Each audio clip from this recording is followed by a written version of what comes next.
Today's intro, friends, isn't fancy. We're just starting off with our painting. I'm on vacation. I forgot my microphone, so this is what you get for our voiceover today. But the best part is that we're going to have a lot of fun. And I am, of course, drinking some tea here before we start painting. By the way, never leave your brush in the water like that. It can ruin the tip. Just, professional tip there. All right, so I'm using a number 12 filbert brush today, and we've started by, having a little bit of pink on our palette. We're going to start creating these really loose, beautiful peonies. Hopefully they turn out beautiful, and if they don't, it's okay. I'm just going to move in some paint around here because I had some orange that started to move into the pink, and I'm just wanting to do pink today. So, bear with me. Just sometimes things don't turn out perfectly, and that's actually okay. Love how I took away the pink and then I added more pink. But anyway, so this is gonna be a little tricky, but take a look. We're gonna swoop to the left and swoop to the right to make a little peony bud. And then swoop. We're just kind of cuddling that middle bud with these petals. We're swooping around. You can slow down this video, friends. You can put it on pause and catch up with me. I know this is fast, but for those of you who paint fast, this is a video for you. For those of you who paint slower, just pause and it'll be okay. All right, so we've got our first layer here. I'm adding in the top part. We've got some cute, fluffy little petals that are poking out, and we'll put in some stamens, or stamen, I guess, after things are dry in those white parts right there. But you can see I'm going really light with this pink. It's just a fluffy little flower. There are many ways to do a peony. This is one of my favorites. And as you know, today we were talking about 4 reasons why you're afraid to call yourself an artist and how to get past those reasons. So we're doing our second bud. Same thing, friends. You're just swooping around those petals. I can hardly talk today. And you're kind of tucking it into the bottom. So you got to twist and turn that brush. It is a tricky brush to learn, but it's also very satisfying. So you can see with the skinny part of the brush, you can get that really skinny petal. And then, of course, you got the wider side here. So to the left, to the right, to create that first initial bud, and then complemented by little buds around it. And as we're doing that, we're going to talk about the first reason why you're afraid to call yourself an artist. You ready? Self-doubt. Yes, self-doubt. Just thinking like, I'm not good enough to call myself an artist. So little story here. Honestly, it took me about 2 years to start calling myself an artist, even though I made art. And then I looked up the definition of art, and guess what it is, friends? As we are doing a little bud here. The definition essentially of an artist is if you make art. So, friend, do you make art? Absolutely. Please call yourself an artist today. I know it's not that easy sometimes, but that's what it is. You make music, you are considered a musician. I think that's how that works. You make art, you're an artist. And you build from there. You're a beginner artist, medium, intermediate, advanced, whatnot. Just starting artist. Use the word. Use the A word, friends. Artist it is. Hopefully that helps make your day. So we're taking our number 6 round and we're just putting in that green to make the beautiful stems. And don't be afraid to make them wonky. Don't be afraid to make them off-centered. Clearly I made them off-centered. I'm working with it, friends. And you can kind of move them. They don't have to be stick straight. Just that movement. Some of them can be longer than others.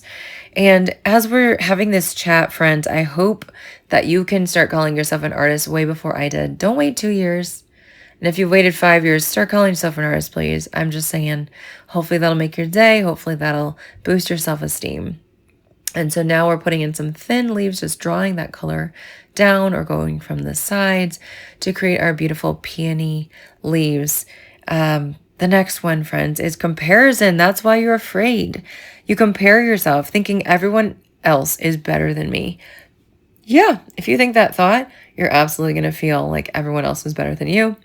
And, maybe within reason, because what you tell yourself is what you end up believing, even if you don't believe it right away. So I'm not telling yourself to lie to yourself and say, I'm an artist if you don't feel it. But think about the definition of it, and maybe you should be allowing yourself to just, warm up to the idea. So I've created some really thin, just tiny little leaves here. They're very loose, just popping out from the stem, kind of rounded, just taking that small brush. You can do this with a larger brush. I I like to use the smaller one, especially because it's a round. The filbert's a little bit tricky to work with, but I'm just making these 3 oval shapes, and then I'm connecting them with a thin stem. Now, friends, I know this is fast, and like I said, you can stop that video anytime. Think what happens when I'm not talking through the video. I'm just painting, and then I record the voice later. I paint so fast, especially because I'm not talking and it's not slowing me down. I'm popping in some beautiful goldeny, whoops, dropped my brush, going too fast. Green gold is the paint that I'm using here, and I just dropped some in to these leaves while they were still wet, and that gives that beautiful glowy look that of course we all want. So let's do another leaf here. Let's do a nice long larger one, and then connect that with a thin little stem. How to get a thin stem? You've got to have a round brush that has a point, and then you use really light pressure in order to get that beautiful perfect stem, even though I don't like to use the word perfect, but anywho, as good as possible. So orange, light orange here, just tapping that brush to create some splatter. A lot of you ask, why splatter? Actually, most of you don't ask. A lot of you don't ask. Some of you ask. Let's clean off this palette real quick. Okay, we're ready to paint. So splatter just gives it that whimsy. It's like pollen floating in the air. It's just part of the aesthetic that I like. But if you don't like it, skip it. It's okay. I'm okay with that. I won't be offended. You don't even have to tell me. It's all good. So grabbing some brown, I like to grab a nice dark version of brown, as we're talking about the third reason why you don't call yourself an artist. And we're just going to add in the stamen peeking out the top here. So just stippling just those little dots, little lines, whatever you want to do to create the stamen look. The third reason why you don't call yourself an artist is self-worth.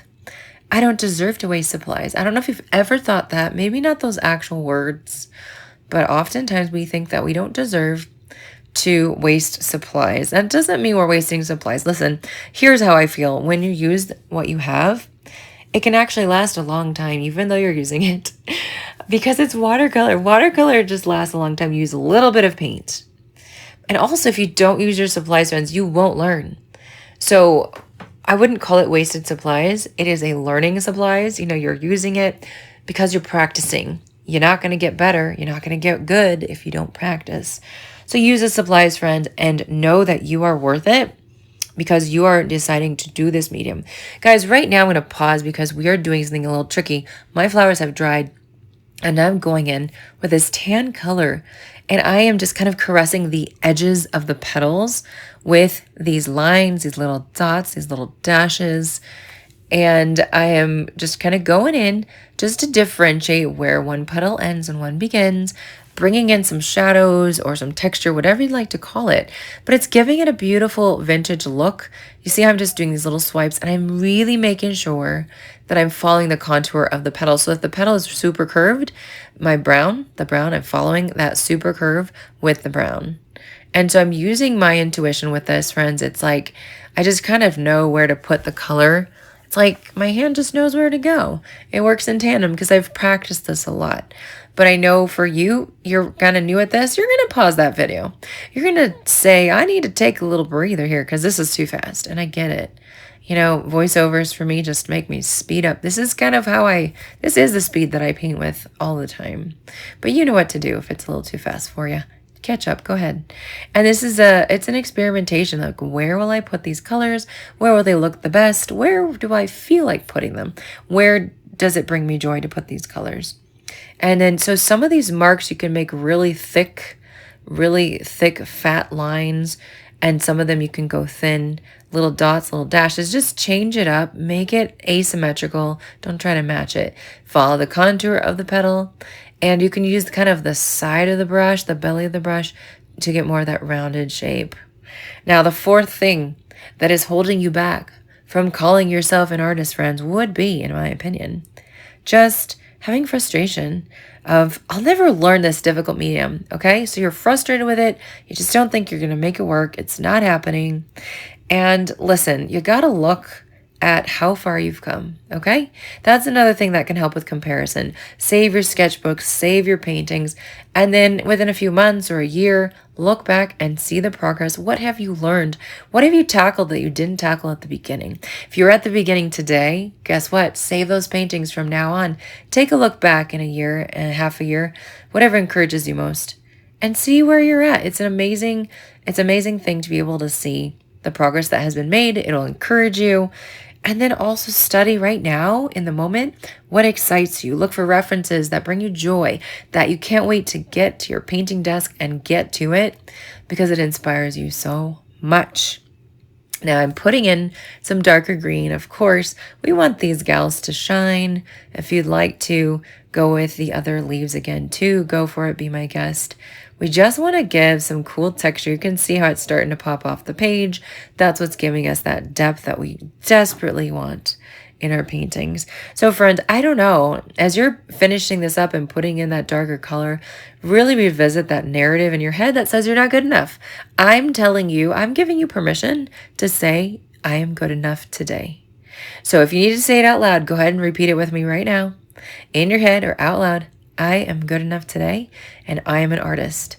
I make art, and I'm an artist. And just look forward with joy to increasing your knowledge, not perfection. Practice does not make perfect. I hate that phrase so much. Practice makes improvement. Let me know in the comments if you have a better way to say this.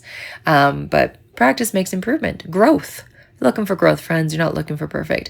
Adding in some yellow in the stamen just to give that some extra pizzazz and pop. And as we're here, friends, I will be starting up my free classes again in July. I have 5 scheduled, 5 Mondays, or maybe there's a Thursday in there. Either way, 5 classes in July. Don't forget to check me out on Patreon for exclusive content. And I just love you all so much. I hope you enjoy this painting, happy mental health. And I'll see you soon in the next tutorial. Bye.